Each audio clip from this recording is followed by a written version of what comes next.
Hi guys, welcome back to Open It and Play. This is Mike, and today we're going to be doing kind of a strange unboxing, a little bit different. This is the Jurassic Park Hammond Collection Atrociraptor Ghost. I thought I would get a couple of these critters to use as Deinonychus, the kind of dinosaur that inspired the Velociraptor from Jurassic Park. You probably know it, but the real velociraptors are the size of a turkey. It's just Jurassic Park likes to promote the... it's basically like one scientist's opinion that's different than all of the scientists. He had different theories about the dinosaur families, and they went with his theories for the movie, which is kind of unlucky. But anyways, for science.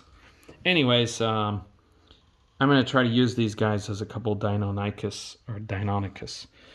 And the Atrociraptor Ghost is from a movie I've never seen, but we're going to tear this box open. It's kind of hard to open, so I'm just going to shred it. Apparently it's got the strongest tape known to man. Okay. There he is in the box.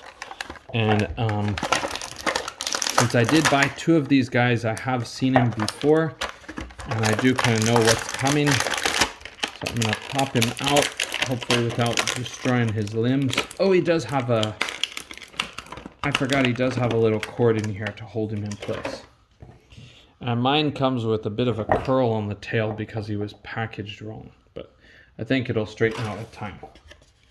The inside of the box looks like this, so it's kind of a cool little backdrop, but I don't know if it's big enough to be used for anything. But so what you do with this guy is you need to plug him in, plug in his tail, I should say, not plug him in. He doesn't require batteries or something, or a power source. But what I did with my other one is I used a pair of nippers, like for figures, just some pliers or something that will let you get a grip on this, and I just cut this little nub off. Keep the ball, but cut the nub. That way I had more range. But I'll try to go with it this time for this guy and see if the range is different. It's pretty similar. I don't think there's a whole lot of difference if you keep that little bump.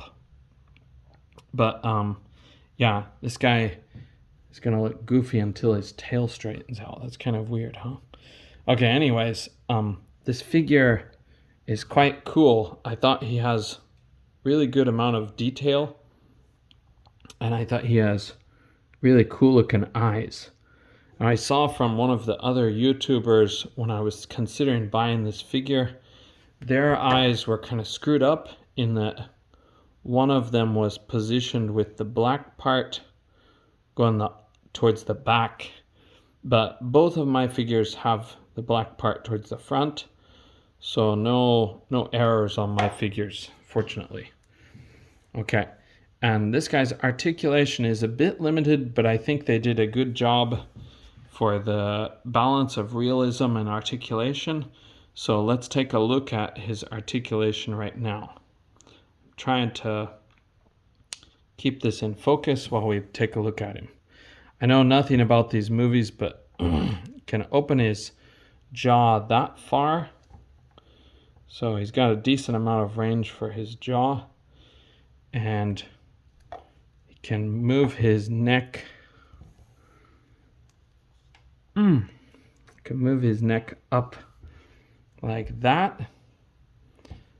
Some of the folks on the internet were saying he didn't have a lot of range, but if you combine the two joints, you can go up quite high, like that, or down like that. Okay, and then he does have the ball joint, so you can twist it all around, but you may want to keep his striped pattern on his back like uniform, so it's kind of balanced in the middle. Okay, and then so if you wanted to look kind of sideways, you can't quite cock his head and make him look very much. It's hard to give him much attitude, but I think he's a pretty good looking figure for what he costs. So the prices of things are constantly going up. But okay, so he's got this is kind of stiff, but he's got ball joints with a hinge at the at the shoulder, and then he has a super tiny hinge and swivel at the elbow. And then on his wrists, his wrists are limited. They don't have anything. So he's just going to be stuck with these hands. Now the good thing is with this swivel, you can make them appear just a little bit differently by posing that swivel at the elbow. But you may not get quite the poses that you'd like to get. Okay, his legs, this part is a bit limited, but his legs will go out just like that. No splits for this guy, but they do go up like crazy and back like crazy. They'll get you almost a full range of motion. They are a little bit clicky when you get them further to the back and further to the front, but I don't feel they're breaking. So, and then he has a hinge at the knee that will get you back that far and forward, and then that again is a swivel. So you got options to try to pose him in different action stances. And then at his ankle, you can get his ankle up that far, back that far. Okay, and of course it's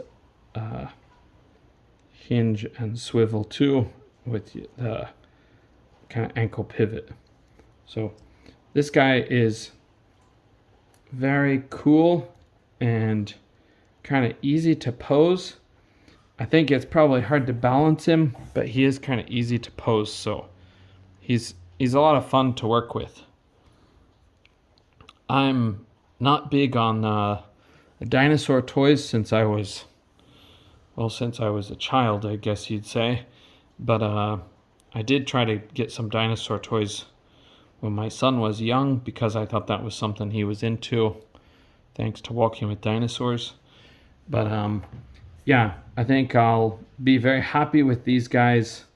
I haven't set up a diorama yet, but I do think they're a lot of fun just to pose, and it's something that I don't really have in the rest of my collection, so it'll be kind of cool to work with. Finally got my Deinonychus, but I don't know if they perfectly work for that.